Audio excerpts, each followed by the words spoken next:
Why is it that the ones who give the most break the deepest? Why is it that the hearts that carry so much love for others often carry the heaviest wounds inside themselves? There is a silent cry that lives inside gentle people, a cry that most of the world will never hear because good people are so skilled at hiding their pain behind soft smiles and quiet nods. They are the ones who say, "I'm fine," when their world is falling apart. They are the ones who will show up for you at midnight, but lie awake until dawn, wondering if anyone would ever do the same for them. If you are listening now, chances are you know this feeling. Maybe it feels like I am already telling your story. Maybe you've been that person, the strong one, the kind one, the one who holds everyone else together, yet feels like you're coming undone when no one is looking. The gentle heart doesn't shout for help. It whispers, it waits. It quietly hopes someone will notice the tiredness in their eyes or the silence in their voice. But too often no one does. And so the cry stays buried. Think about it. How many times have you laughed in a room full of people while secretly holding back tears no one would ever see? How many times have you sent that "don't worry, I'm okay" message while your soul was begging for someone to read between the lines? Good people, people like you, have learned to wear masks. Not because they're fake, but because the world has taught them that being real often costs too much. They've been told, directly or indirectly, that their pain is inconvenient, their struggles are a burden, their tears make others uncomfortable. So they tuck those feelings away deep inside and they show the world the best of themselves. But here's the paradox. The more light they give, the less anyone believes they could be living in darkness. The more they love, the less anyone suspects they might feel unloved. The more they give, the more invisible their need becomes. Imagine a candle in the night. It burns, giving warmth, giving light, making the darkness less frightening for everyone around it. But the flame itself is slowly consuming the wax. Slowly, silently, it's burning away. That is the story of the gentle heart. Every smile, every sacrifice, every act of kindness, it shines so beautifully, but it takes something from them too. And rarely do they stop long enough to ask, who replenishes me? Who fills me back up? Maybe you've asked yourself that very question. Maybe late at night, when the world is quiet and you are left alone with your thoughts, you've whispered into the dark. Does anyone really see me? Does anyone truly care for me the way I care for them? And the silence answers back. The loneliness of a good heart isn't the kind of loneliness that comes from being alone in a room. It's the kind of loneliness that comes from being surrounded by people who don't really understand the weight you carry. It's the kind of loneliness where you feel invisible in plain sight, where everyone sees your smile but no one hears your sighs. And here's the hardest truth. Gentle people rarely ask for help. Not because they don't need it, but because they fear being a burden. They fear rejection. They fear that if they show the cracks in their armor, they'll lose the very thing they're known for, their strength, their reliability, their kindness. So they keep pouring out from an empty cup. They keep showing up even when their soul is exhausted. They keep shining even when their flame is trembling in the wind. If this feels like I'm describing you, I want you to hear this clearly. Your pain is not invisible. Your quiet suffering is not weakness. And no matter how much the world overlooks you, you are not alone in what you carry. So many gentle hearts have walked this same path.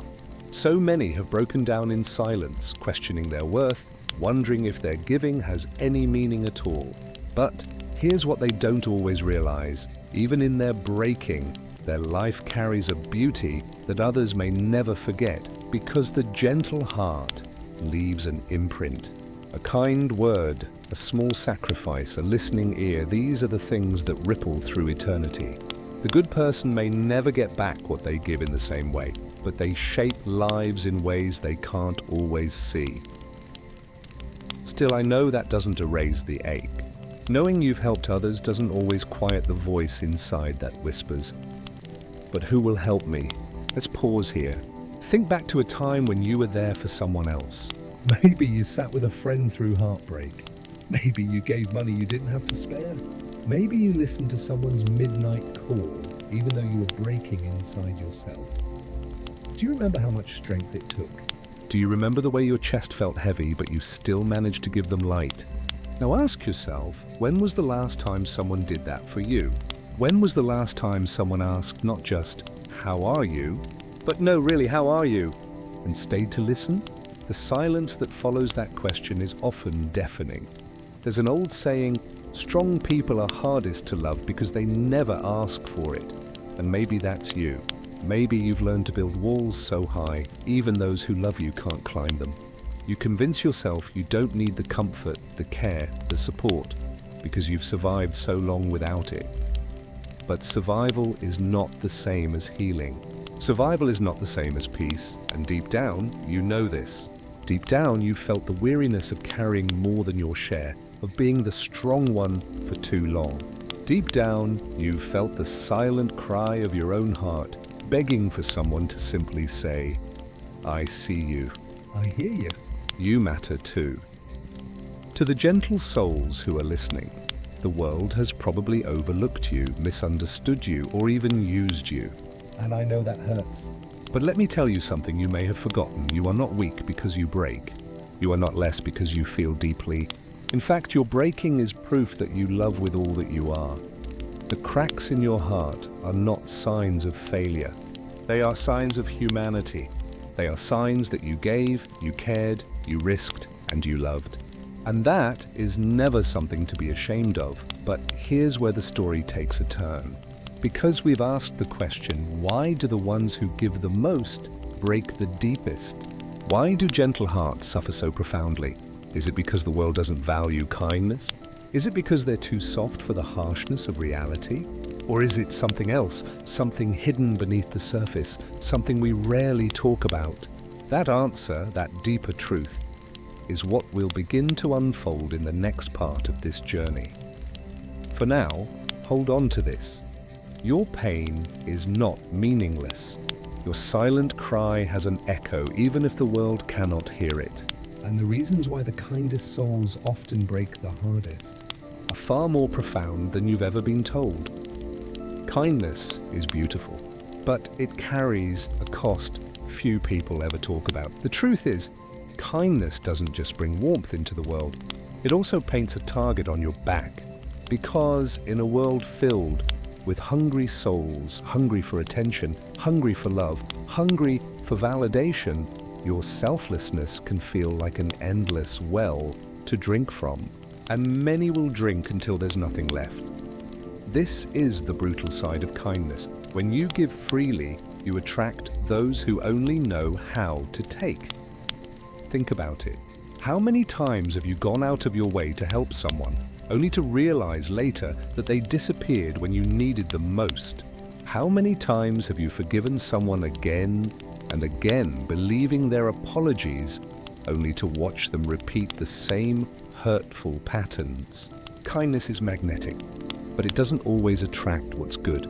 It attracts the desperate, the broken, the manipulative, the ones who sense your softness and see it as permission. And here's the hardest part.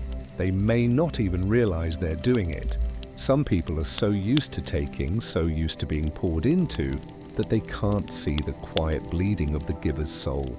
They don't notice that each request chips away at the gentle heart. Each demand drains another drop of strength, but you notice. You notice it late at night when exhaustion weighs on you like a heavy blanket. You notice it when you smile through clenched teeth, offering kindness you no longer have the energy to give. You notice it when you realize you've become the strong shoulder for everyone else. Yet when you stumble, the room is empty. That's the hidden cost of kindness. Not just fatigue, just disappointment. But the deep ache of betrayal, there's a cruel irony here. Society praises good people. Be kind, they say. Be generous. Be selfless. And you've lived by those words, haven't you? You've given second chances, you've forgiven debts, you've sacrificed your own needs to make others comfortable. And what was the reward? Sometimes gratitude, but often exploitation. The world loves the idea of kindness until it's time to protect the kind. Then suddenly silence. Let me share a story. Imagine a person who spends years being the rock for their friends, always answering calls, always showing up with open arms. People say, "You're such a blessing, I don't know what I'd do without you." But then the day comes when that person falls apart. Their own life crumbles. They reach out, timidly, hoping for the same support they've always given. And what happens? Excuses, delays, silence, the friends vanish. The "I don't know what I'd do without you" becomes "Sorry, I'm busy." That wound cuts deeper than almost anything else, because it reveals a devastating truth. Many people loved the kindness more than they loved the person. Kindness in its purest form is supposed to be a gift. But in a broken world, it often becomes a transaction where only one side keeps paying. And what happens when you're always paying? You go into emotional debt. That debt feels like exhaustion that sleep can't fix. It feels like numbness where joy used to live. It feels like bitterness slowly creeping into the corners of your soul, whispering, "Maybe I should stop caring. Maybe I should stop giving. Maybe kindness was just weakness after all." But here's where brutal psychology comes in. People exploit kindness for one simple reason. It's easy. The gentle heart rarely says no. The selfless spirit rarely sets boundaries. And takers know this, consciously or unconsciously. They push, and the kind one bends. They demand, and the kind one delivers.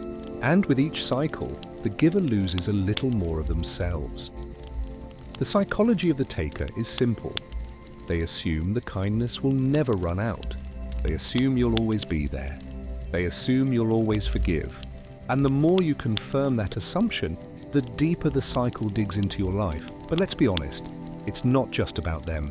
It's also about you, because deep down, you've accepted this role. Maybe not consciously, maybe not willingly, but somewhere along the way, you learned that your worth was tied to what you could give. Somewhere along the way, you believed that being loved meant being useful. Somewhere along the way, you became addicted to the feeling of being needed, even if it left you empty. That's the darkest cost of kindness, not just being exploited by others, but betraying yourself in the process. Let's break it down. Why do kind people betray themselves? Fear of rejection.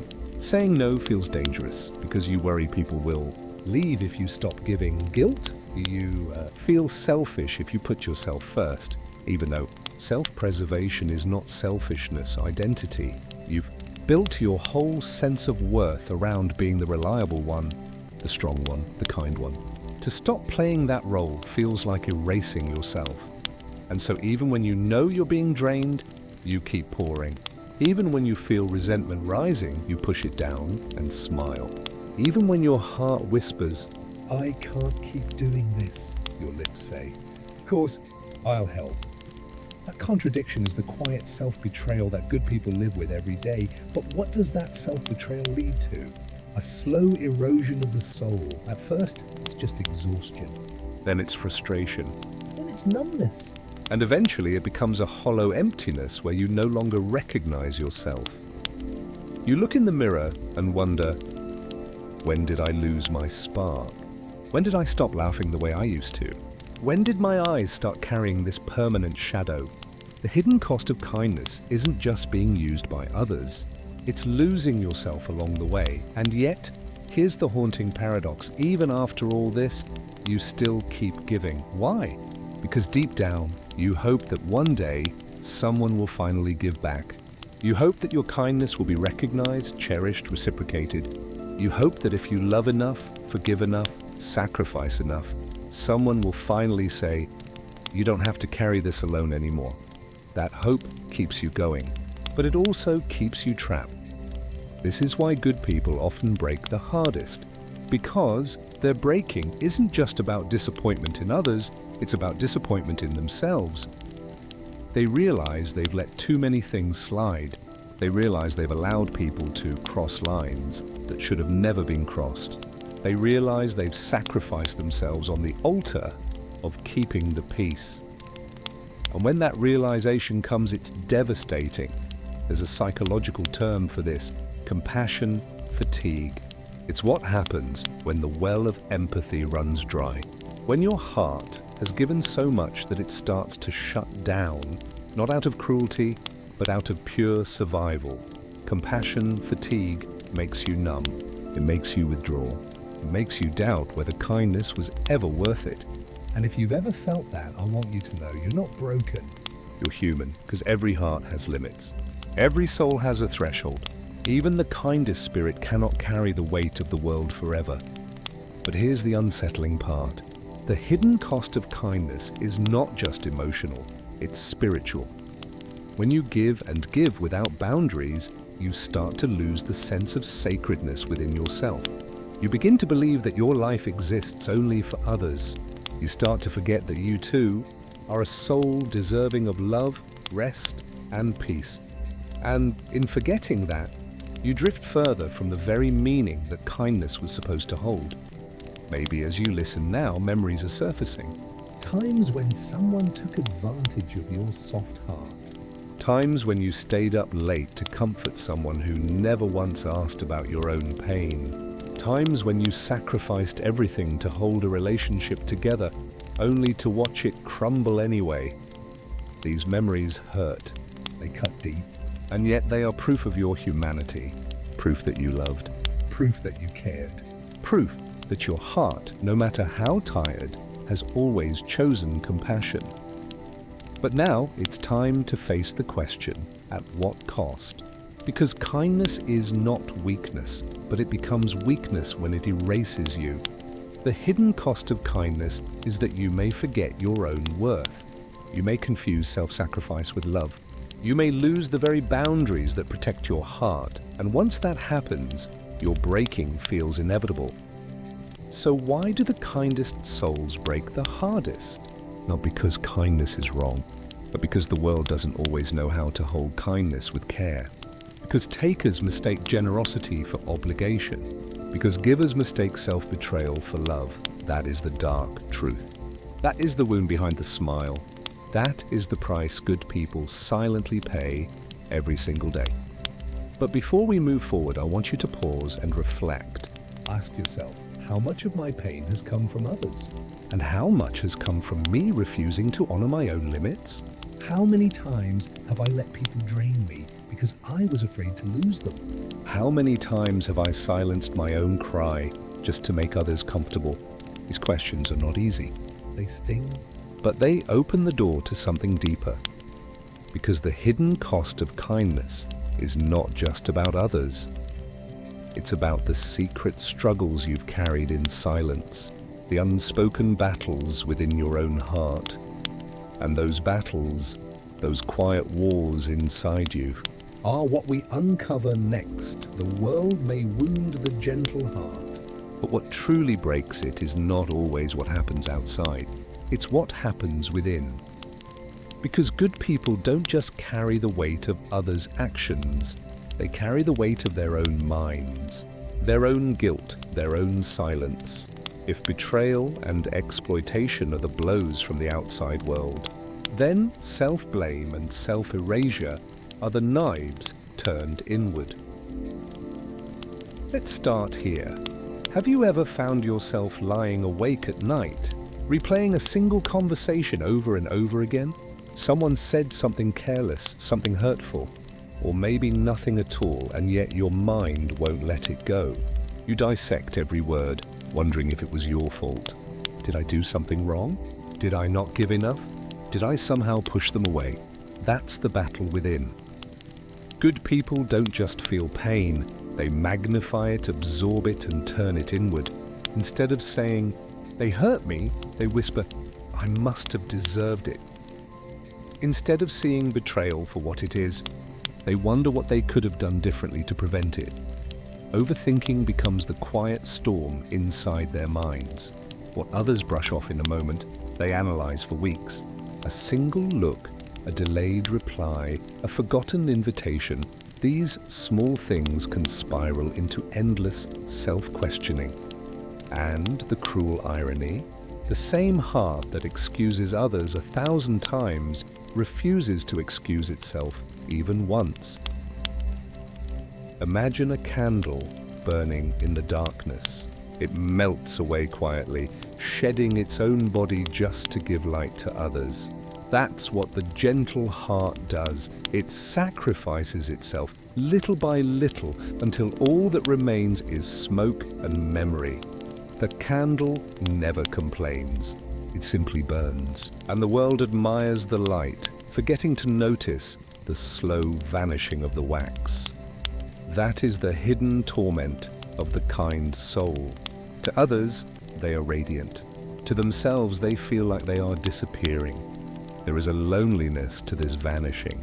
Not the loneliness of being physically alone, but the loneliness of knowing that no one truly sees the battles raging inside. Think about it. How many times have you smiled and said, "I'm okay," while your chest felt like it was carrying 100 pounds of unshed tears? How many times have you encouraged someone else while secretly wishing someone would encourage you? This is the loneliness of the unspoken. The silence that becomes suffocating, and then comes the guilt. Good people don't just feel tired, they feel guilty for feeling tired. They don't just feel hurt, they feel guilty for being hurt. They tell themselves, others have it worse. I should be grateful. I shouldn't complain. So they swallow their pain, believing it's selfish to voice it. They minimize their struggles, convincing themselves they're being dramatic.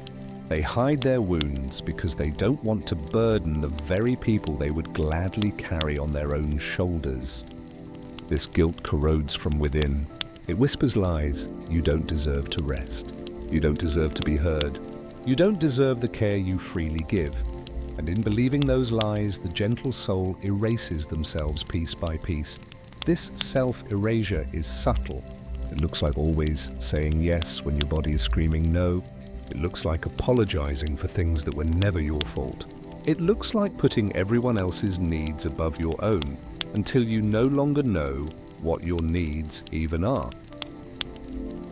Over time, this erasure creates a hollow ache, a sense that you no longer recognize yourself. You catch glimpses of who you used to be, playful, hopeful, vibrant, but that person feels distant now, almost like a memory you can't quite touch. You begin to wonder, have I given so much away that there's nothing left of me? The cruelest part of this battle is that no one else sees it. To the outside world, you look strong, reliable, steady, but inside you are crumbling.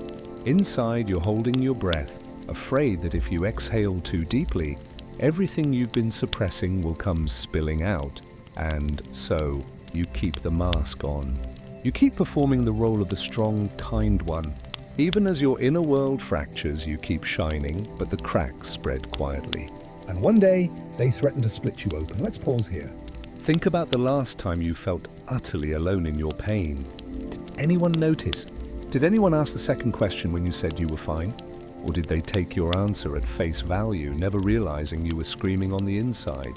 That is the tragedy of the gentle soul. Their cries are silent, their wounds invisible, their battles unseen. Sometimes the inner battle is not just loneliness or guilt, it's the war between hope and despair.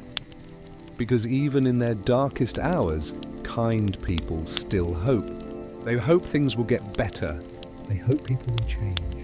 They hope their giving will someday be met with gratitude, but when that hope is delayed too long, it mutates into despair.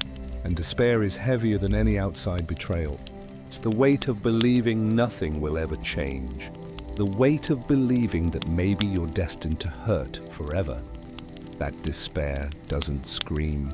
It whispers. It seeps into your bones slowly. It convinces you that your suffering is normal, that your silence is inevitable, that your breaking is permanent. And yet, even in despair, the gentle heart keeps going. Why? Because they've tied their identity to being the strong one, the dependable one, the healer, the giver.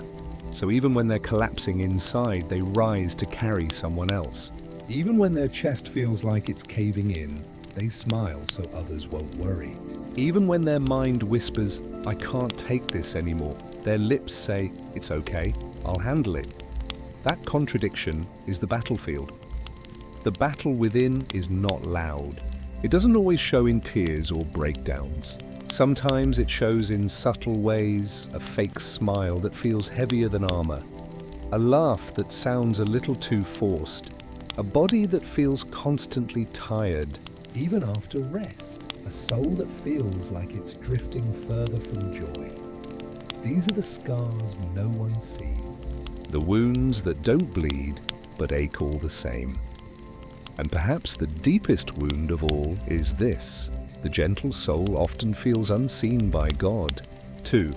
In their darkest hours, they whisper prayers that seem to vanish into silence. They ask for signs, for comfort, for answers, but the heavens feel quiet. This spiritual loneliness cuts deeper than any human betrayal. Because when the heart that has given so much feels abandoned by the very source it leans on, the despair feels unbearable. But even here, even in this silence, the gentle soul continues to pray. Not because they feel heard, but because hope is stitched into their bones. The battle within is not just emotional, it is spiritual. It is existential. It's the quiet questioning: who am I if I'm not the strong one? Who am I if I stop giving? Who am I if I let myself be weak? These questions haunt the kind soul.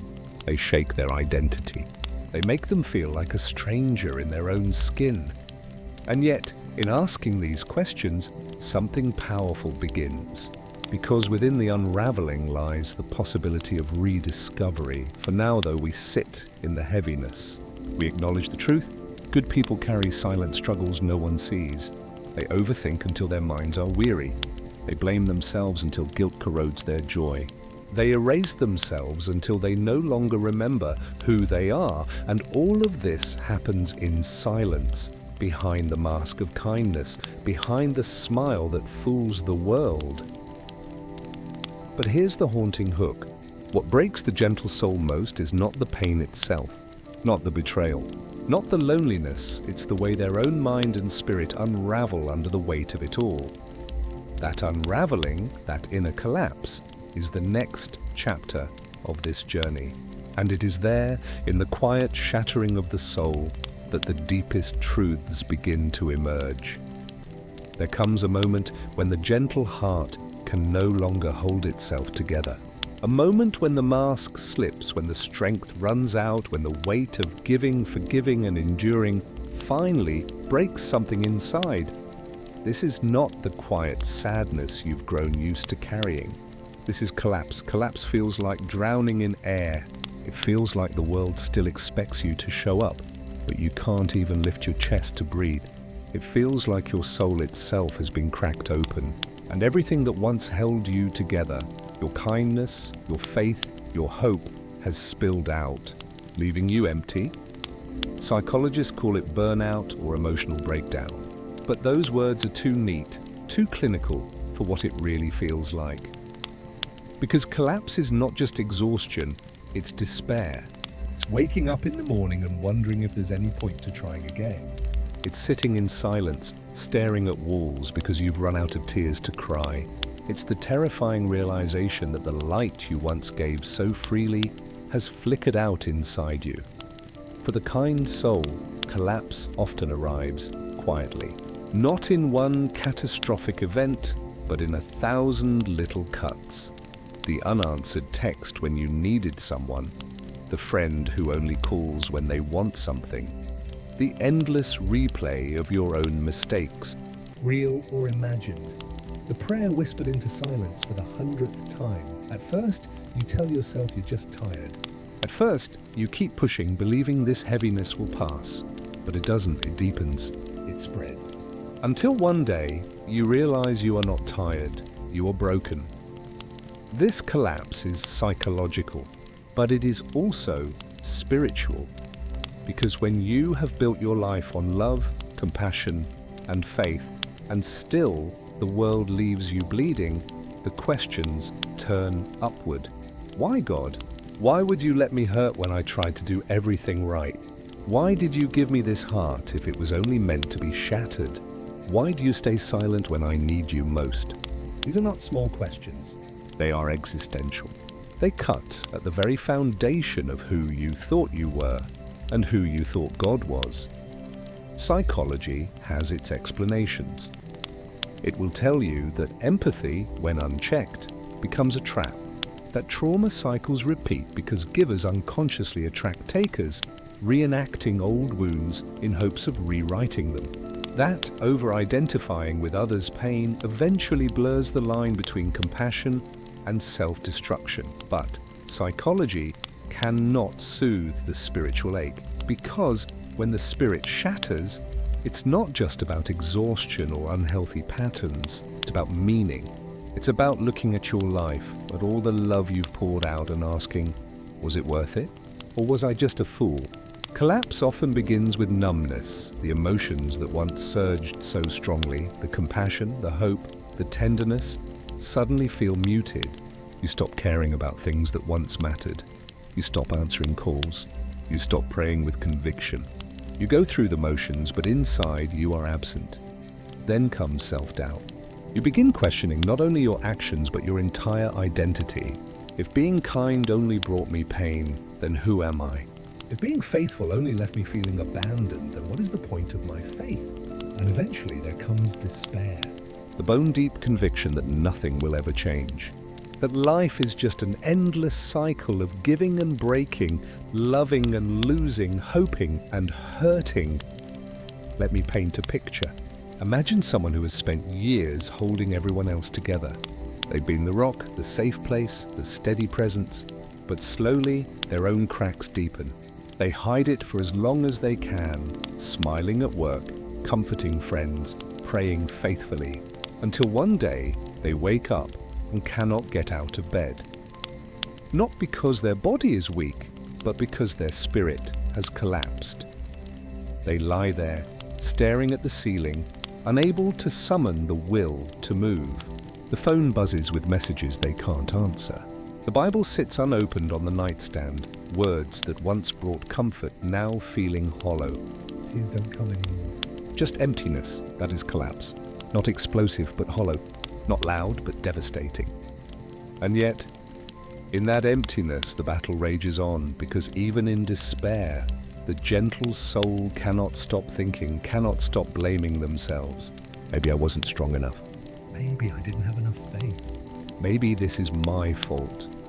This is the cruelest twist of collapse. The world may have broken you, but your own mind becomes your harshest judge. Spiritually, collapse feels like standing at the edge of a cliff, screaming into the void, and hearing nothing but your own echo.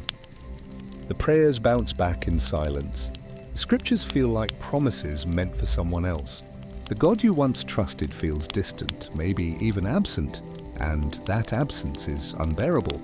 Because for the kind soul, faith was the last refuge. When friends failed, when exhaustion set in, They could still whisper, God sees me. But in collapse, even that whisper feels empty.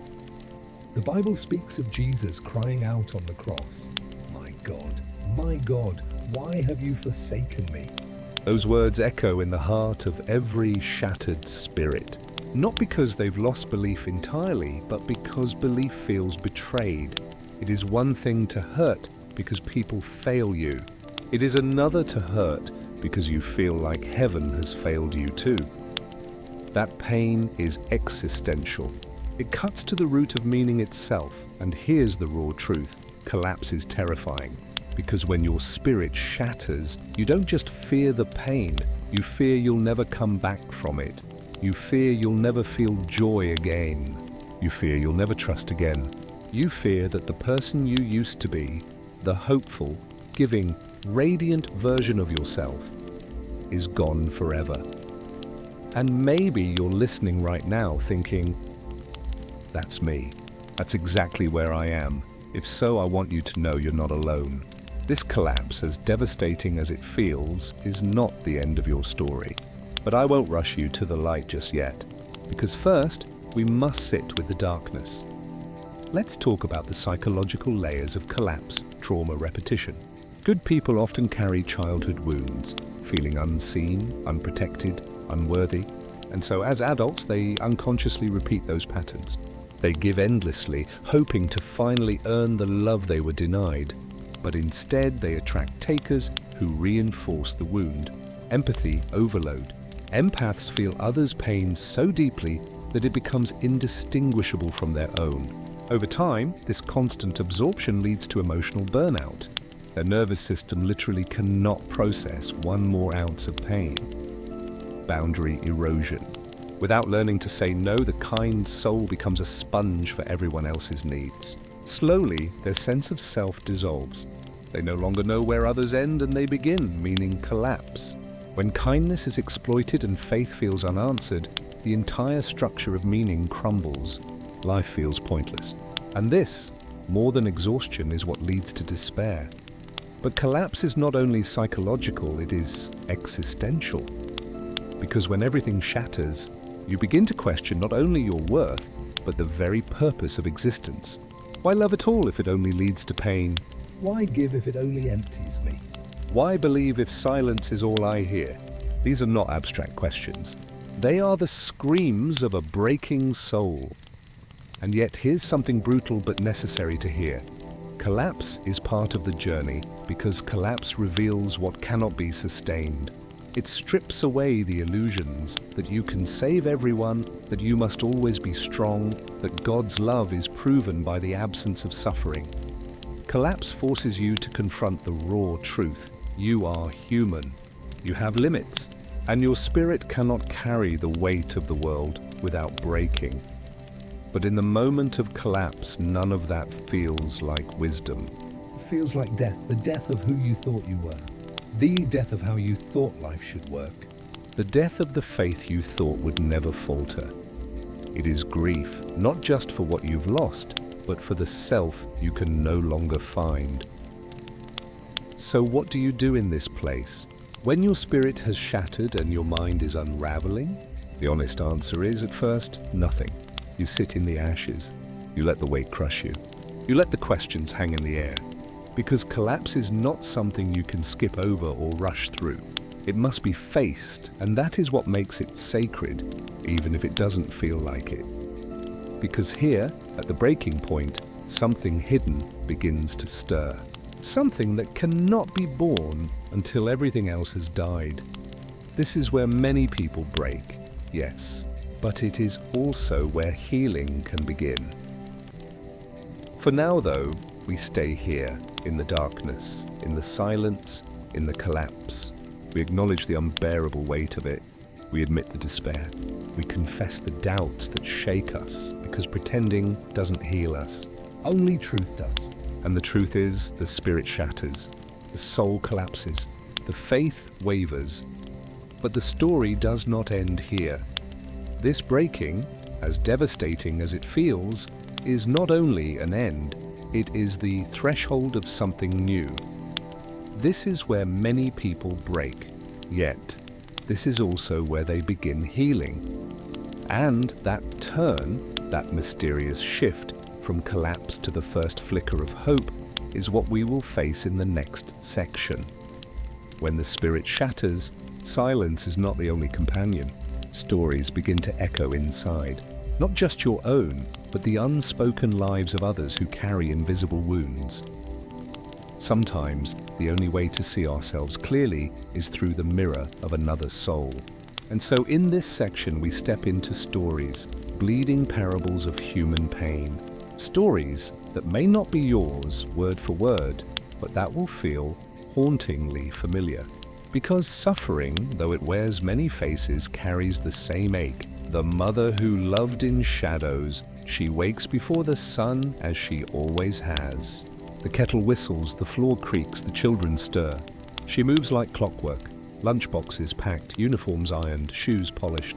Her hands know the rhythm of sacrifice. She does not complain. She does not slow down. She was taught long ago that love is duty, that motherhood is invisibility. At dinner, no one thanks her. They eat, they scroll their phones, they vanish to their rooms. She clears plates in silence, washes dishes with water that scalds her hands, and tells herself, "This is love. This is enough." But in the quiet of night, When the house sleeps, she sits at the edge of her bed and wonders, do they even see me? Do they know that I am tired? Do they love me, or do they only love what I give? Her heart aches, not because she regrets the giving, but because she wonders if she matters beyond it. She bleeds invisibly, her wounds hidden behind casseroles and folded laundry.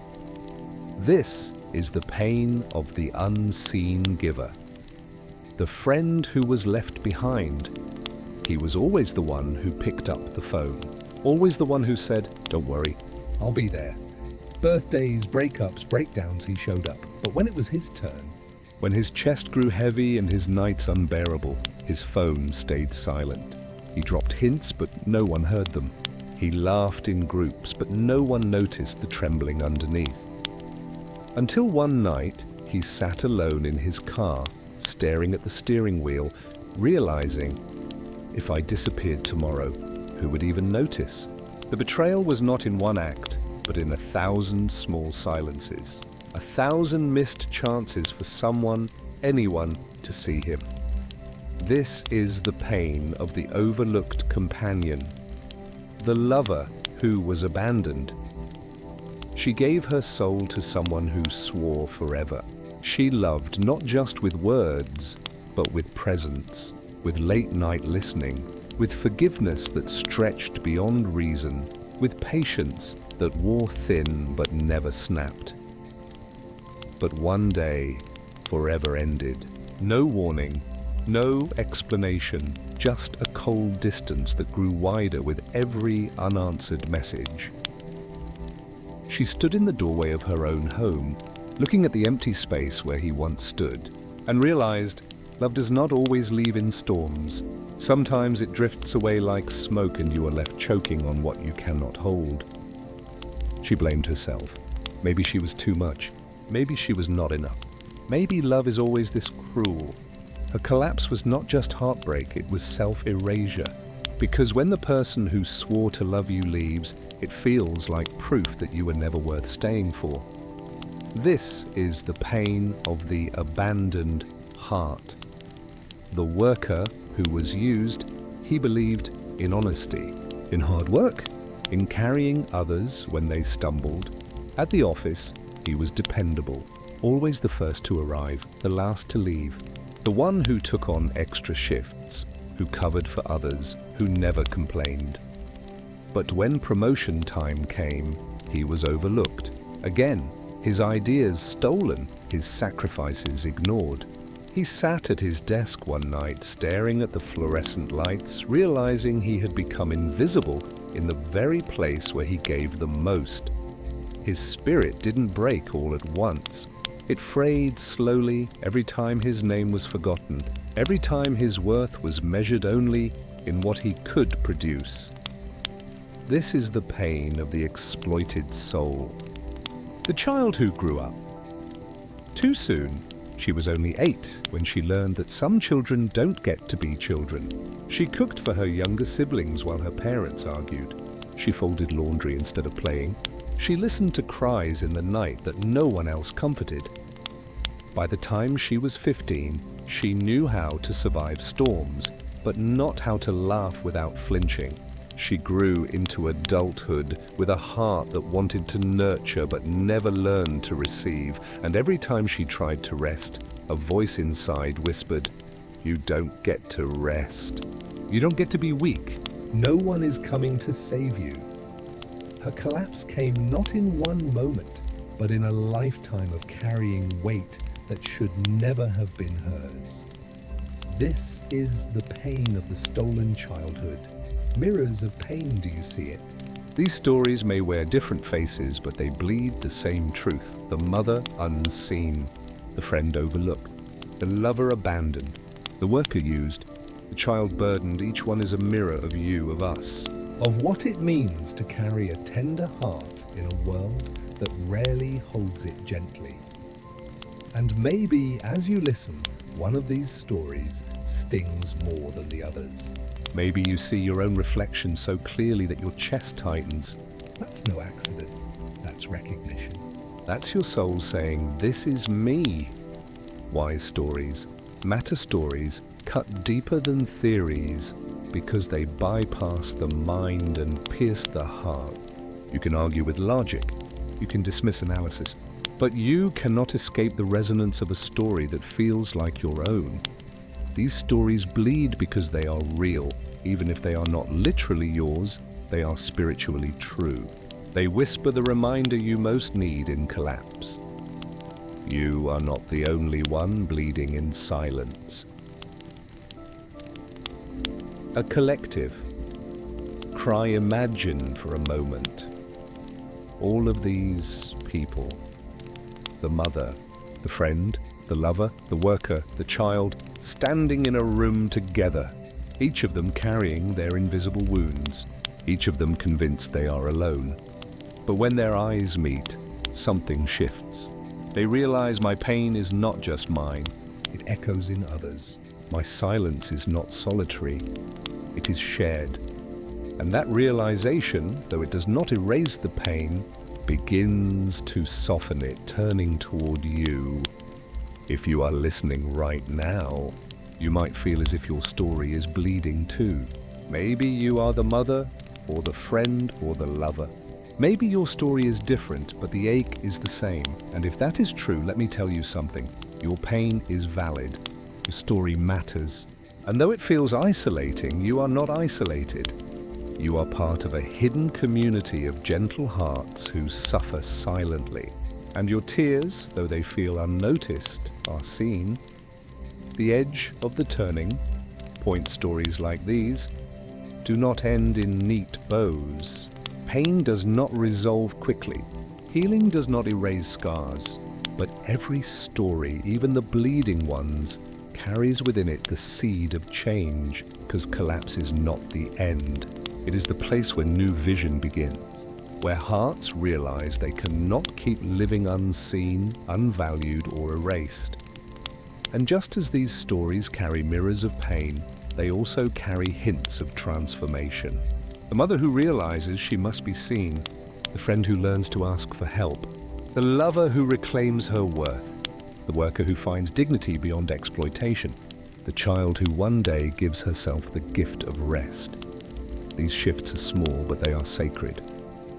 Closing reflection so we linger here, in the raw humanity of stories. We let their blood remind us of our own.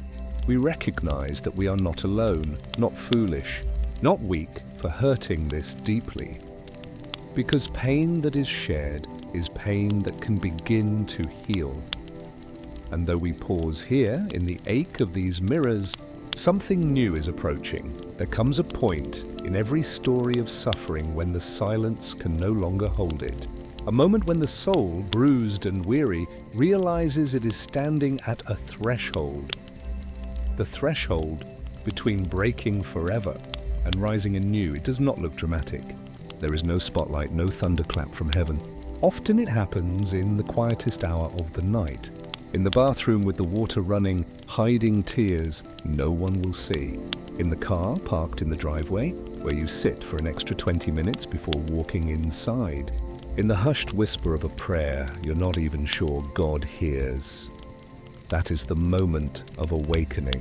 Not glamorous, not triumphant, but fragile, tense, barely alive, and yet alive still. The weight of choice pain does not leave us unchanged. It demands a response, and the gentle heart, standing on this trembling threshold, faces three paths. The first, to harden, to say never again.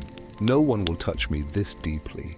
I will build walls so high that nothing can reach me. The second, to numb, to say I cannot feel this anymore. I will drown it out with distractions, with busyness, with anything that silences the ache. The third, to transform, to whisper, if I must carry this pain, let it become something new. Let it carve me into someone deeper, wiser, more awake. Each choice is real, each choice is human, but only one leads to true healing. The temptation to harden, many wounded souls choose hardness. And who can blame them? To be soft in a world that bruises softness feels unbearable. So they armor up. They learn the language of indifference. They practice the art of shutting down, but hardness is not strength, it is paralysis.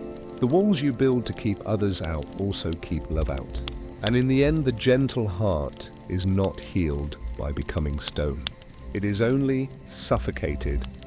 To harden is to survive, yes. But survival without love is a slow kind of death. The temptation to numb others choose numbness.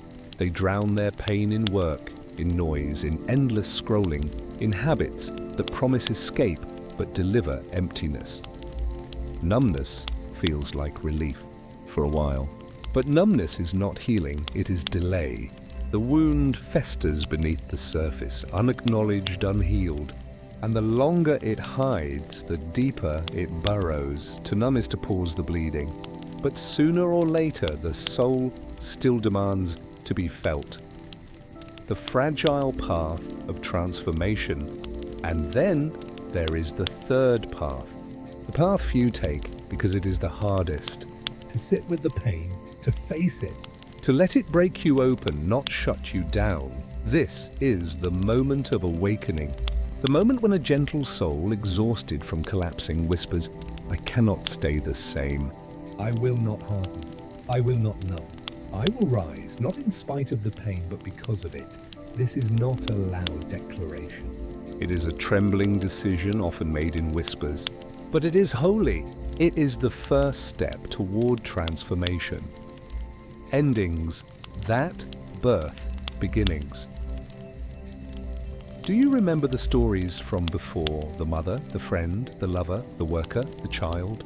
Each of them reached this threshold too. The mother, unseen for years, one night looked at her reflection in the kitchen window and thought, "If I vanish, who will I be?" The friend, sitting alone in his car, asked, "If no one comes, will I learn to come for myself?" The lover, left in silence, held her broken heart and wondered, "If he does not return, can I still return to myself?" Endings whisper here. But so do beginnings, because every collapse carries within it the seed of choice. And when the soul begins to choose, to rise, to transform, to breathe again, the first light cracks through the night. The pain that teaches, transformation does not deny pain, does not romanticize it or pretend it is easy, but it does recognize that pain, though merciless, can be a teacher. Psychologists call it post-traumatic growth. Spiritually, we might call it refinement. Either way, it is the truth that pain, when faced, stretches the soul into new dimensions. The broken heart learns empathy in ways the untouched heart cannot. The weary soul discovers wisdom that cannot be taught in books. The one who collapses and rises carries a strength that no hardened wall can ever match. Pain is not the end. It is the soil where new roots can grow, the fragility of first steps. Let us be honest, the first steps are fragile. Awakening does not happen all at once. It trembles, It stumbles. it falters. Some days the soul feels a flicker of hope. Other days it sinks back into despair. That is normal. That is part of the process. Healing is not linear. Transformation is not instant. The moment of awakening is not the end of collapse. It is the beginning of the climb out. And the climb is steep, but every step matters. Choosing to see differently at the heart of awakening is this: a shift in vision. The realization that though you cannot control what was done to you, you can choose what you will become because of it. The mother, weary and unseen, begins to whisper, "I deserve to be seen too." The friend, overlooked, begins to say, "I will learn to ask for help." The lover, abandoned, begins to believe, "I was always enough, even if they could not see it." The worker, exploited, begins to claim, "My worth is not tied to their recognition." The child, burdened, begins to give herself the gift of rest she was once denied. These shifts do not erase the past, but they reshape the future. The gentle courage of rising is not about standing tall immediately. It is about daring to move at all. about choosing softness again, even when the world has wounded it, about saying, I will keep my heart tender, but I will learn to guard it with wisdom. It is courage disguised as fragility. It is strength that looks like trembling. It is the soul's quiet rebellion against despair. And in that rebellion, healing begins. Spiritual awakening. This moment is not only psychological, it is spiritual. For the gentle soul who once cried, "Where are you, God?" the awakening whispers a new question. What if God was with me even here? Even in the silence, even in the breaking. The refining fire faith traditions across the world speak of fire, not only as destruction, but as refinement. Gold is purified by flame. Clay is hardened into pottery by heat. Seeds break in darkness before they bloom. In the same way, suffering refines the spirit. It strips away illusions. It exposes what truly matters. It burns through superficiality until only what is eternal remains. Perhaps this is why those who have suffered deeply often see more clearly. They notice the silent pain in another's eyes. They carry compassion not as theory, but as instinct. They no longer cling to trivial things because they have seen what endures. Suffering becomes a furnace, but not to consume you, to refine you. God's hidden alchemy. Here is the mystery. In the hands of God, suffering is never wasted. Think of Joseph, betrayed by his brothers, thrown into prison, forgotten in darkness. Yet through that very pain, he rose to save nations from famine. Think of Job, who lost everything yet discovered a depth of God's presence he had never known before. Think of Christ himself, whose wounds became the very path of salvation. God does not delight in your breaking, but he does transform it. He turns betrayal into empathy, loss into humility, loneliness into deeper communion. The sacred wisdom is this: what others meant for harm, God can weave into good. Not by erasing your scars, but by making them part of the story he writes through you. Psychology's echo, even psychology agrees. Trauma research shows that some who endure great suffering experience what is called post-traumatic growth. Instead of breaking permanently, they emerge with greater empathy for others' struggles, stronger appreciation for life's simplest gifts, clearer priorities, anchored in what truly matters, deeper sense of meaning and purpose. This does not make the Suffering good, but it reveals that even the darkest experiences can birth resilience and wisdom. The compassionate heart, though wounded, can become stronger precisely because it has known fragility. The gift of compassion here is one of suffering's greatest gifts, compassion. Before, you may have pitied others. after you understand more. Before, you may have offered advice. After, you offer presence. Suffering softens the heart in ways comfort never could. It teaches you the sacred art of sitting with someone else's pain without needing to fix it. To say not, I know what you should do, but I know how it feels to bleed. This is why the most trusted healers are not those who have lived painless lives, but those whose eyes carry both sorrow and gentleness. Their wisdom does not come from books, it comes from scars. The cosmic perspective. If you step back far enough, suffering takes on a cosmic weight. What if your pain is not only about you? What if your endurance, your faith, your healing becomes part of a larger story, an echo that ripples into lives you may never meet? Every act of resilience becomes testimony. Every scar becomes a light for someone still lost in the dark. Every moment you chose not to harden becomes proof that tenderness can survive even the fiercest storms. And perhaps this is why the universe does not always spare the kind. Because, through their suffering, the world is offered glimpses of something eternal, love that survives fire. The mystery of why. But let us not pretend the mystery is solved. There will always remain the aching question, Why must good people hurt? Why must love suffer? Faith does not erase this question. Psychology does not raise it either. Wisdom does not mean having all the answers. What wisdom offers instead is a shift from asking, why did this happen to me, to asking, what can this suffering create within me? Not answers. Transformation. The invitation of suffering. Suffering then becomes an invitation. Not one we would ever choose, but one that still arrives at our door. An invitation to deepen, to grow. To become, it whispers, you can become bitter, or you can become wise. You can close your heart, or you can expand it. You can see your scars as curses or as maps of survival. The choice is yours. The sacred exchange every tear carries within it the possibility of sacred exchange. Pain becomes prayer. Loss becomes longing for eternity. Weakness becomes reliance on grace. And in this exchange, you discover something astonishing. The very suffering you thought would end you becomes the bridge to your truest self. A gentle reminder, let this be said clearly. You did not deserve what broke you. Your suffering was not punishment.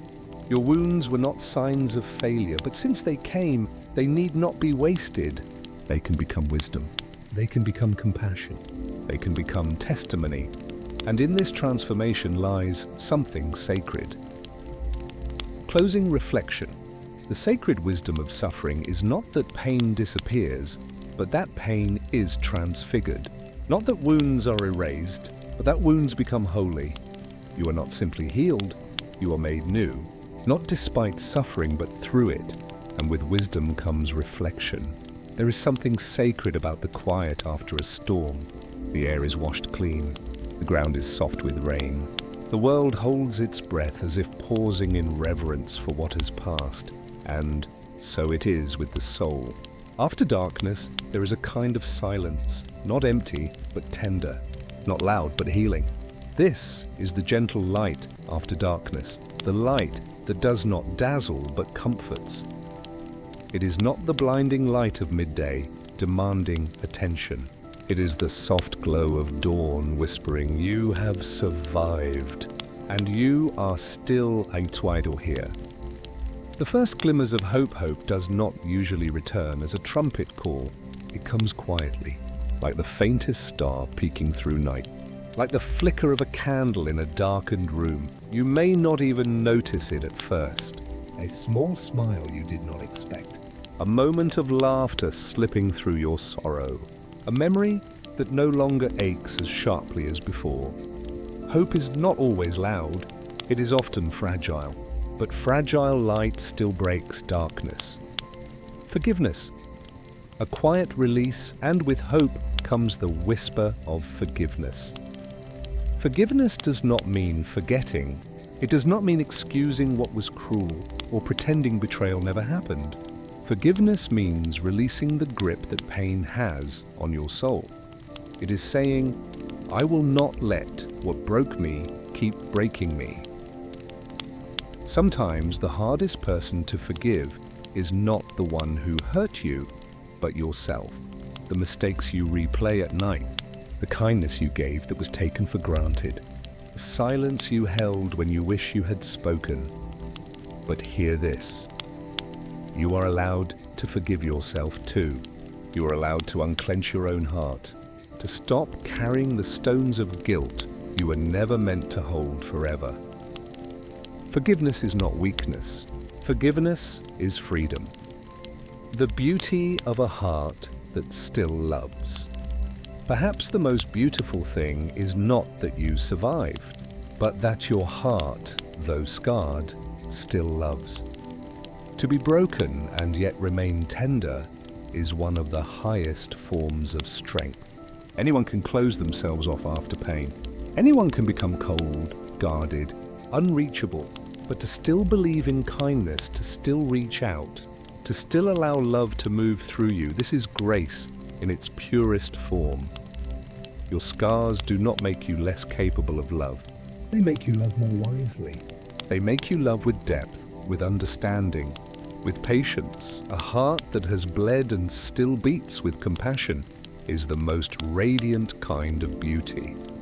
The quiet joys in this gentle light, you begin to notice small joys again, the way morning sunlight warms your skin. The sound of laughter in a stranger's voice, the peace of sitting with a cup of tea in silence. Suffering teaches you to treasure what once seemed ordinary. Smallest joys become sacred. They are proof that life still holds beauty, even after loss. This is the soft gift of hope. Not grand gestures, but quiet miracles scattered everywhere. A reframing of the story, and slowly, the story of your suffering shifts. It is no longer only about what was taken from you. It is about what was born within you. It is not just a story of wounds, it is a story of resilience. It is not just a story of collapse, it is a story of renewal. Hope reframes your past, not by erasing it, but by placing it within a larger picture, one where the shadows give shape to the light, faith in the gentle light. In faith, we learn that God is not only found in thunder and miracles, but also in whispers, in the still small voice, in the quiet strength that carries you day after day. Perhaps you expected God to rescue you with fireworks. Instead, He gave you endurance in the night. He gave you just enough strength for each step, until finally you found yourself walking in the gentle light. That, too, is divine. That, too, is a miracle, the peace of acceptance. The gentle light brings acceptance. Not the kind that says it didn't matter, but the kind that says, I can live with what happened, and I can still live well. Acceptance does not erase grief, but it softens it. It allows joy and sorrow to coexist in the same heart. It makes room for the complexity of being human, broken and whole, grieving and grateful, fragile and strong, all at once. This is peace. Not perfection. Not the absence of scars, but harmony between your wounds and your wisdom. Hope is a companion. Hope is not a destination. It is a companion. You carry it with you step by step. Some days it feels heavy, some days it feels light, but it walks beside you, reminding you that darkness is never final. You will still face storms. You will still feel lonely at times. But now you know the night is not endless. The dawn always comes, hope whispers. You are never as lost as you think you are. Reflection as healing. This is why reflection matters. To look back not just at what you endured, but at how far you've come. To see the threads of wisdom woven through your suffering. To realize that though you were bent, you were not broken beyond repair. A gentle closing of this chapter. And so here in this light, let your soul breathe. Let your shoulders soften. Let your heart rest. You do not have to keep fighting every moment. You do not have to keep proving your worth. You have already survived what once felt unsurvivable. Now you are invited to live, to hope, to love, to reflect. The gentle light after darkness is not the end of your story. It is the beginning of a new one. But before we close, I want to leave you with something more than reflection, a lasting blessing that will follow you long after this video ends. If you are listening now, it means you have walked through the shadows with me. You have sat in the silence of pain, faced the collapse of spirit, entered the wisdom of suffering, and now you rest in the soft light of reflection. And so, before we part for this night, let me offer you a blessing. Not just words, but a shelter. Not just comfort, but a reminder you are not alone. You are not forgotten, and your heart, though scarred, still carries the divine spark of love. A blessing for your heart. May your heart, weary as it is, know that it is still worthy of tenderness. May you feel the strength of every silent tear that did not drown you but watered the soil of your becoming. May the scars you carry remind you not only of what you survived, but of the beauty still alive within you. You are not too broken to be loved. You are not too far gone to be restored. You are not invisible to the one who made you, a blessing for your mind. May your thoughts, often heavy with blame and doubt, begin to soften. May you find space between your worries where peace can breathe. May your mind release the harsh voices that say you are not enough, and instead hear the quiet truth. You are already more than enough. Let the same mind that overthinks also learn to overtrust, to lean into grace, to rest in hope, to believe again. A blessing for your spirit, may your spirit, though once shaken, stand steady again. May your questions not drive you away from God, but deeper into Him. May you find that even when faith feels like ashes, the ember never dies. Let that ember glow tonight. Let it remind you that divine love is not fragile, nor conditional, nor fleeting. It holds you even now. A gentle reminder you have walked through suffering and found wisdom. You have faced despair and discovered resilience. You have been broken, and yet you are still here, and because you are still here, your story is not finished. The pages ahead are unwritten, and what comes next can be more beautiful than you imagine. Do not rush it. Healing is not a race. Let it unfold like dawn, slow, soft, certain. A final word of hope if tonight you feel weak. Let this blessing be your strength. If tonight you feel lonely, let this blessing be your companion. If tonight you feel lost, let this blessing be your map back to hope. For the truth remains, a heart that still believes, even after breaking, is the strongest heart of all. Closing benediction. So I leave you with this.